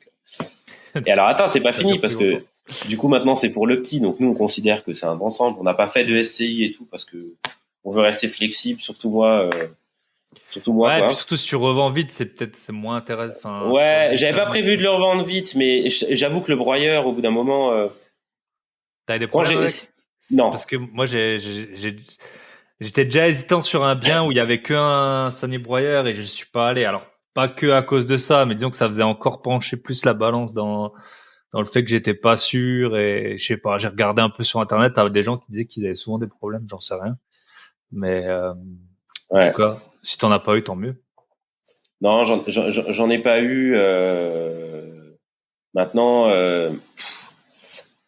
comment dire, j'ai eu l'opportunité d'acheter. En fait, je vais le dire aux gens. Sur le même palier, j'ai sympathisé avec la nouvelle gardienne qui est adorable dans l'immeuble où j'ai le premier appart, à Gare du Nord là. Et j'ai sympathisé avec la gardienne. Donc ça, voilà, pareil, c'est des trucs à faire hein, si on veut acheter. Et elle me dit oui, moi si vous en achetez d'autres, moi je connais, j'ai une cousine, faut la loger, machin. Bah, regardez dans l'immeuble s'il y a des gens qui vendent, vous me dites, moi je peux être acheteur. Puis au mois de putain il y a un an, au mois de février, elle m'appelle, elle me dit oui, il y a un voisin, il vend. Je dis ah bah super, ça m'intéresse. Ouais. Je pose pas de questions parce que elle a l'accent portugais à mort, donc je savais que ça, j'allais rien comprendre.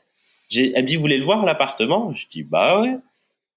Et non, elle a pas les clés. Mais je sais même pas ce que c'est. Si ça se dit, c'est un truc que je peux pas acheter, tu vois. Ouais, ça se trouve, Ça se dit, c'est un 100 mètres carrés. Je suis là, ouais. la mec, c'est pas 1 million. Qu'est-ce que tu veux que je fasse?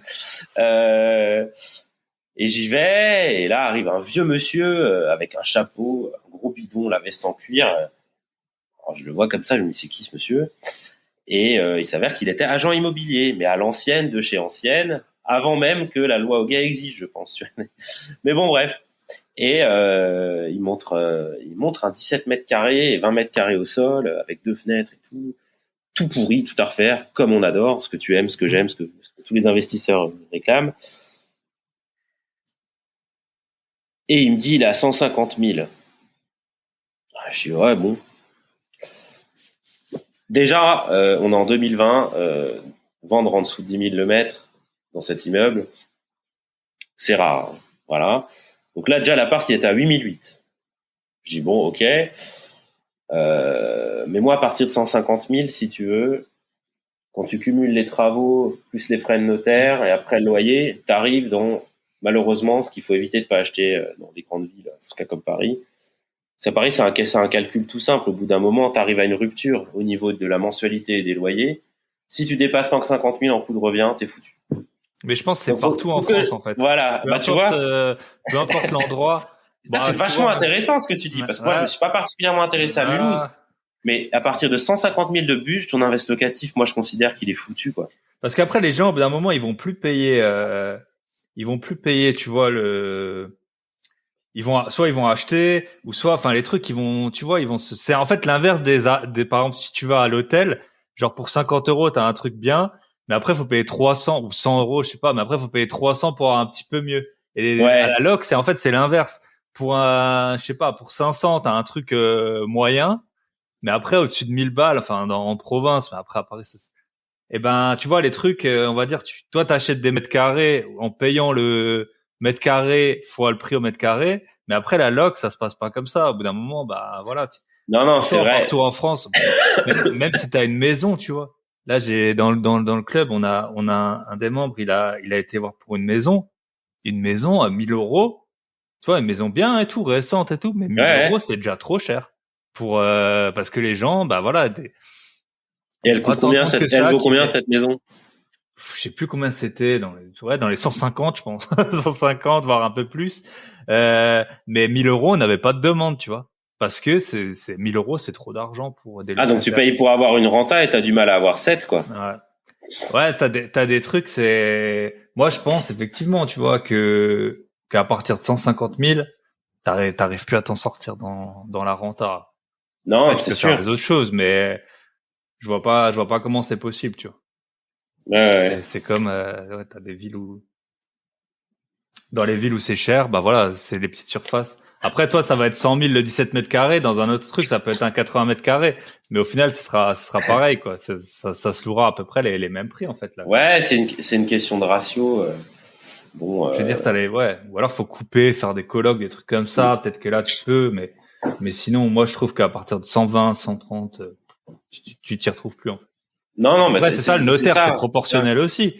Le notaire, c'est 8% sur. C'est ça. Sur plus t'achètes cher, plus tu payes cher. Ouais.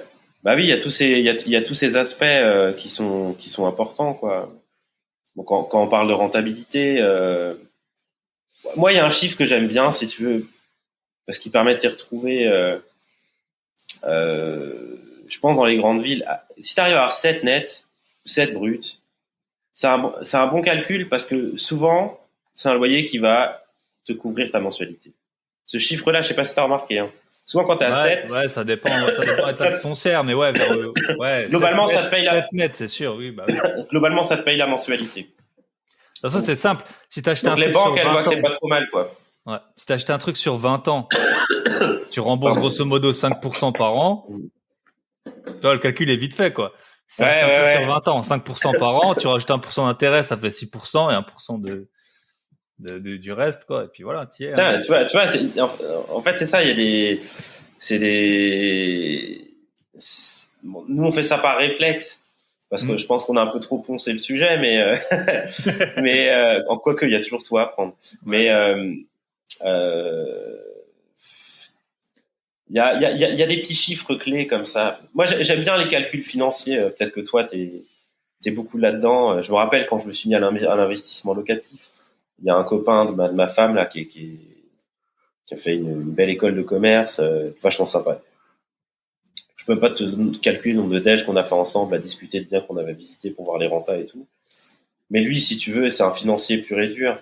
Putain, il m'a fait un Excel, mais magnifique, le truc incroyable. Donc il te sort tout, la renta nette, brut, le cash flow sur les années d'emprunt. Enfin, ça va trop loin, le prix au mètre carré, le prix auquel faut le toucher et tout. Et lui, il se fait que à cet outil.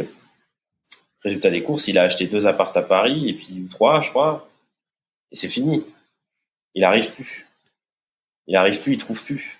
Parce qu'en fait, non, les prix ils ont trop pris. Voilà, nous, moi j'ai acheté à des périodes charnières, 2016, 2017. Après l'immobilier, il a pris 30% en moyenne. Voilà. Et les loyers, non. Les loyers un peu, mais pas tant que ça. Par contre, ce qui est significatif, c'est que nous, notre stratégie qui est de louer, meubler haut de gamme et de valoriser un bien et non pas une superficie, elle a toujours été payante. Et alors attention, c'est là qu'on y arrive, et ça c'est différent de ce que vous faites toi et Michel, c'est que moi, j'ai mon expérience aussi de la revente, quand je revends des biens haut de gamme. Ok, on explose les prix au mètre, en général. Là, l'appart là, que j'ai acheté à Gare du Nord, le premier, accrochez-vous le prix au mètre carré. En plus, en doublant les murs et tout, j'ai perdu un peu de carré. Donc, il faisait 17,5 en loi Carrez. J'ai vendu 130 000 euros avec la com d'agence. Faites le calcul au mètre carré. Sachant que dans cet immeuble, il n'y a pas eu une vente au-dessus de 11 000. Donc, moi, j'ai fait, je l'ai vendu à 12 200, je crois. Non, 12 500 presque sur le Carrez. Voilà. Donc, non, mais t'as l'effet coup de cœur, t'as l'effet, voilà. Truc qui vend bien, t'as l'effet, les gens, il y en a, voilà. T'as les travaux, si c'est bien fait, c'est sûr que ça a un impact, hein. Et parfois, nous, on le sait, mais tu te fais quand même avoir. Tu vois, quand tu visites, tu sais qu'en fait, c'est pas si cher, entre guillemets, de faire un truc qui rend bien et tout. Ouais, bien sûr. Mais tu te fais quand même biaiser, tu vois. Tu te fais quand même, tu vas être un peu sur tes gardes, mais mine de rien, ça impacte quand même ton jugement. Au moins le oui ou non, tu vois. Peut-être pas le prix que tu vas proposer, mais le oui ou non. Ouais, c'est vrai. Bah, on est tous sensibles à ça, hein. Je veux dire, c'est comme t'achètes une voiture, elle est pas aspirée, elle est pas lavée. Bah ouais, c'est pas pareil, quoi. C'est comme ça. Je veux dire, même si ça coûte 20 euros de la remettre super bien. Donc. Ah ouais, mais c'est sûr. En tout cas, enfin voilà. Après, j'ai fait acheter à ma femme 2 appartements aussi. Ok. Elle a des pareil, super rentas. Quoi. Ouais. Elle a des super, mais des très bonnes rentas. Hein. À genre chaque fois, aussi. Je pense. Ouais, j'ai pas fait le calcul. J'ai pas fait le calcul, mais ça doit être ça. Et en fait, alors là, tout le monde va dire ouais, mais il est de la partie forcément. Alors donc j'arrête tout le monde. C'est interdit d'acheter les appartements pour lesquels t'es mandaté. De 1. Donc je prendrai jamais le risque de le faire avec les réseaux sociaux et tout, ça c'est beaucoup trop vite. Donc non, c'est si on regarde comment on a trouvé, parce que voilà, c'est pas une bonne ville pour investir Paris en façade. C'est vrai, c'est très dur. C'est dur de trouver des biens. Moi j'ai eu une période où j'ai pas trouvé, tu vois. J'ai cherché en 2018, en 2019, j'ai failli acheter un appart. Au final, je cumulais avec un crédit professionnel, donc la banque m'a dit de faire un choix. J'ai choisi un crédit professionnel, mais si vous voulez, c'est une somme de tous les efforts de prospection et de réfléchir comment fonctionne le marché, les gens en fait, c'est surtout ça. Il faut essayer de se positionner quand les gens achètent le moins. Et même pour la résidence principale, quand tu cherches à acheter, il faut être un petit peu essayer d'être plus malin que les autres. Être plus malin, c'est pas connaître le plus que les autres. Non, parce que c'est pas avoir le plus de budget que les autres, parce que enfin, de ce que je vois, moi, j'hallucine toujours de voir les moyens financiers que peuvent avoir les gens, en fait. Je pense vraiment qu'ils sont beaucoup plus riches que ce qu'ils laissent paraître. Et j'en suis sûr et certain, avec l'expérience me le prouve. Au bout d'un moment, je suis obligé de dire ça. Mais, tu vois, ces petits réflexes, comme par hasard, à chaque fois qu'on a acheté des biens, c'était août, décembre. Ouais. Là, tu vois, le printemps. J'ai réacheté, vendu au mois de décembre. Tu vois, et c'était pas médité, mais à chaque fois, c'était là. Tu vois, et là, le dernier appart. Et tout, c'est pas, bah voilà, c'est pareil. Le dernier appart, et après, il y a des contextes de vente. Il y a justement, enfin, tu vois, on parlait des mauvais agents. De loi ou des trucs comme ça. Malheureusement, des mauvais agents immobiliers, ceux qui prennent très peu de com, qui au final s'en foutent du dossier, tout ce qu'ils veulent, savoir leur com, et puis que ça part. Et ben, eux, c'est auprès d'eux qu'il faut mettre un peu de pression quand tu veux acheter en disant, moi, c'est ce que j'ai fait baisser le prix, mais là, de ouf, hein. Les gens devaient vendre, le mec avait la gestion, ça le faisait chier de venir à Gare du Nord, ça faisait chier de mettre une annonce sur Se Loger, d'avoir trop d'appels, de filtrer, de faire 10 visites. Je lui ai dit, vous pensez que c'est le vrai prix? Il me dit, oh, vous savez, les propriétaires, ils imaginent toujours plus que ce que ça peut vraiment. Je réfléchis, je fais, attends, il me tend une perche de dingue. Ça arrive souvent. Hein. Ça arrive souvent. Et donc, je me suis dit, bah, tu sais quoi, je fais un raisonnement financier. Je l'ai touché, j'ai grave négocié le prix. Donc, quand je te dis grave, j'ai fait une offre à la casse. Moi, Offre je de me dis, bâtard, nous on appelle ça. ODB, j'ai fait un ODB. Ouais. Et c'est passé. Ah, bah voilà. Et c'est passé. Et c'est passé parce que c'était, encore une fois, la prospection avec la gardienne, le contexte d'une succession à Pétaouchnok en France, mais de toute façon, ils sont obligés de vendre pas cher. Parce que l'acheteur, tu sais, quand j'ai signé l'acte authentique, au mois de novembre, j'ai fait l'offre le 4 février 2020. Faut tenir. Un autre acheteur, il en a marre, il se dit, bah, j'achète autre chose, ça va jamais se faire, il se décourage, tu vois. Tu vois, c'est ça. Quelqu'un qui connaît le contexte, sa succession, c'était un bazar, le notaire, il foutait rien. Il y en a un qui était à Poitiers, l'autre qui était en Charente-Maritime, on le retrouvait pas. Il y en a un, il avait même pas de mail, même pas de téléphone. Il était obligé de venir à l'étude en voiture et de signer les papiers. Bah, tu vois le style, quoi. Forcément. Mais voilà, ouais. Et en fait, quand je regarde, ma conjointe, c'était... Et même, j'ai un pote, là, un de mes meilleurs amis qui a une agence immobilière, la concurrence en plus, la Forêt. Tu vois, il a cherché, en un mois, il a trouvé. Il vient de payer un 13 mètres carrés, 106 000 euros. Il a 5 000 euros de travaux. À côté de mon agence, à Ménilmontant. Et il va avoir une super renta. Donc, et même à la revente. Donc, en fait, je pense vraiment que les gens, ils cherchent mal. Ils se laissent avoir par une illusion de marché. Mais ça, j'en suis persuadé. Si tu veux, l'illusion de marché, c'est, tu cherches à un instant T, une heure, puis tu vois que des trucs trop chers, qui vont pas. En fait, c'est comme quand les commerciaux, ils sont pas dans le truc que tu as en tête. Mais il faut sortir de ce que tu as dans la tête quand tu cherches à investir. Et le pire ennemi, c'est le tableau. Malheureusement. Tableau Excel. Ah ouais, l'enfer. Honnêtement. Ça, on le voit bien. On embrasse. Je suis désolé, on embrasse les membres, là. C'est vrai que parfois, on passe trop de temps là-dessus et puis pas assez à visiter, quoi.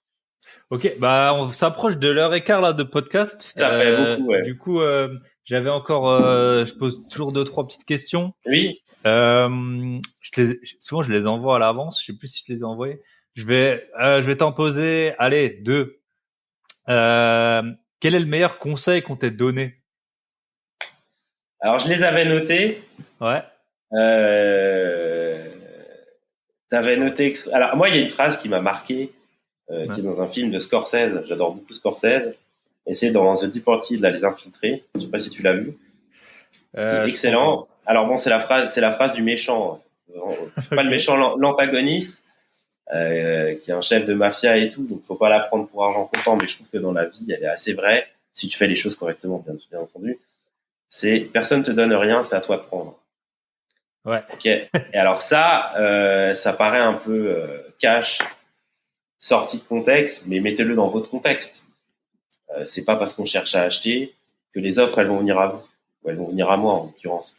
C'est pas parce que j'ai ouvert une agence que d'un coup les propriétaires ils vont me confier des biens à la vente. Même si j'ai la prétention en tout cas de me démarquer par rapport aux autres, bah non. Il faut toujours recommencer, il faut toujours refaire. Il faut aller prendre des infos, il faut être curieux, il faut aller se former. Donc il faut aller prendre les choses. Et ça, je trouve que c'est un truc qui se vérifie tous les jours. Et il y en a 2 ou 3 autres, elles sont rapides. Mais c'est vraiment des trucs que j'ai en tête au quotidien, franchement. Ouais. Et c'est mon bon client qui fait énormément d'achats-reventes à Madrid aussi, et qui là, il vient de faire une levée de fonds de 250 millions pour acheter de l'immeuble à Paris. 250 millions? Ouais. Ouais, pas mal. À dépenser là. Ouais. Donc c'est vraiment un gros, quoi. Après, c'est pas en perso, c'est pas son argent à lui, hein. Ah bah oui, mais il arrive quand même pas mal à acheter lui-même, donc il m'a filé beaucoup de conseils, notamment avec les banques. Je pense des choses, malheureusement, non pas que c'est illégal, bien au contraire, c'est très légal, mais c'est des choses qu'on peut dire dans Club Invest, mais peut-être pas sur un podcast. Ouais, voilà, c'est sûr que. Voilà, pour négocier avec les banques. Voilà. Moi, j'ai pas hésité à parler de mes prix, de mes coûts de revient, etc., mais j'ai pas parlé des plus-values, sauf une. Parce que de toute façon, c'est du domaine public, donc quelqu'un de curieux peut la trouver la vente. Mais il m'a dit quelque chose, il m'a dit dans la vie, si tu veux t'enrichir, faut faire les choses pour soi. Et ça, je trouve ça assez vrai. Quand on démarre par l'investissement immobilier, après, souvent, quand je regarde les carrières des clients, ils finissent par quitter leur job, quoi. Donc, c'est un peu On a pas mal d'abonnés ou d'auditeurs qui sont soit avec cette perspective, soit c'est déjà arrivé. Hein, donc j'en ai écouté des podcasts. Donc toujours dans la voiture, je les ai mis, notamment cette prof qui veut investir dans le pays de l'Est, là, c'est ça? Ouais, Céline Ataline. Alors, je t'avoue, j'ai rien compris à la logique, mais c'est impressionnant, quoi. Ouais. Donc, j'aimerais trop pouvoir échanger avec elle un jour, ça doit être super intéressant. Et j'ai un autre client qui, lui, est marchand de biens. Je regarde pas combien ça coûte, mais ce que ça me rapporte. Ouais. Et ça, c'est top. C'est top. C'est à l'antipode de ce que les gens font de manière générale en France, que ce soit les dirigeants d'entreprise ou autres. Ouais, c'est ça, il faut toujours. J'avais lu un livre, ça s'appelle Vous allez commettre une terrible erreur, je crois. Ouais.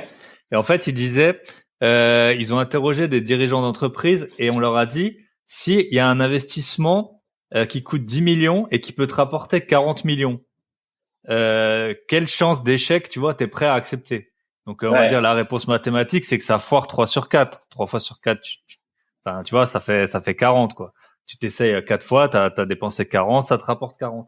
Et en fait, il disait qu'en interrogeant les gens, c'était moins de 20% de taux d'échec qu'ils étaient prêts à accepter, tu vois. Alors que le taux mathématique, ce serait 75%. Et tu vois, il y a plein de grosses sociétés, Apple les premiers, mais qui ont plein de cash. Et en fait, c'est parce qu'ils arrivent plus à aller dans des projets aussi risqués ou tu vois, ou qui peuvent rapporter tant que ça, parce que tu mets toujours le coup en face. Mais il y a un moment, surtout quand t'as fait tes premières plus-values et tout, tu commences à avoir de l'argent et c'est là où il faut essayer des trucs, tu vois, comme t'as des... Je suis d'accord avec toi. Ouais. Tiens, j'ai un très bon exemple là-dessus. J'ai été approché, je crois, il y a 2-3 ans par un investisseur, en fait, qui représente Gérard Darel, tu sais, la marque de vêtements haut de gamme. Ils ont plein de cash à investir sur Paris dans l'immobilier, surtout qu'ils ont cédé des boutiques et tout, des mauvais emplacements. Et c'est pareil, putain, je lui ai proposé 2 fois des locaux vachement bien placés, ça va jamais. Je lui propose plus rien. Ça va jamais, mais pourquoi? Parce qu'en fait, ce mec-là, c'est pas son cash. C'est pour ça que je dis qu'il faut faire les choses pour soi. J'ai compris tard, je pense ce qu'il voulait dire. C'est pas son cash. Donc, il fonctionne que avec des grilles de ratio. Et il a peur de se faire allumer, en fait. Exactement. Et ce sera jamais assez bien, si tu veux. Lui, il cherche un mouton à 5 pattes. Et on a trop cette notion en France de la finance risquée, en tout cas pour l'immobilier. Ouais, c'est comme dans le même livre, là, il disait, tu vois, par exemple, t'as des boîtes, ils vont embaucher que des gens de grande école, alors que peut-être ce serait bien d'embaucher un mec créatif qui a eu un autre parcours. Mais si tu te rates en embauchant ce mec, tout le monde va te le reprocher. Alors que si t'embauches un mec, tu vois, de Polytechnique, personne va te reprocher d'avoir embauché ce type de profil, tu vois. Ouais. Et c'est ça, quand parfois, dans l'IMO, c'est jamais parfait. T'as jamais la terrasse, la vue, le parking. Enfin, voilà, il y a toujours des concessions à faire, quoi. Surtout quand tu veux de la renta. Ok. Écoute, je pense qu'on a fait un bon tour, Thomas. Merci beaucoup pour ton temps. Et pas de problème, ça m'a fait super plaisir. Voilà. Si jamais vous êtes parisien, vous pouvez contacter Thomas. Je mettrai ton mail ou quelque chose dans les notes du podcast. Ok? Ouais, avec plaisir. Ouais, voilà. Avec plaisir. Donc, si vous avez un bien à vendre, à acheter, ou peu importe. C'était pas le but. Hein. Non, mais bien sûr. Non, en tout cas, ravi. Et puis, on essaie de se voir un jour, hein. Avec plaisir. Je vais passer à Paris. Avec Michel, vous venez. Ça marche. On rigole bien à chaque fois. Ok. Allez, à très bientôt. Ciao. Merci. Ciao. Bye.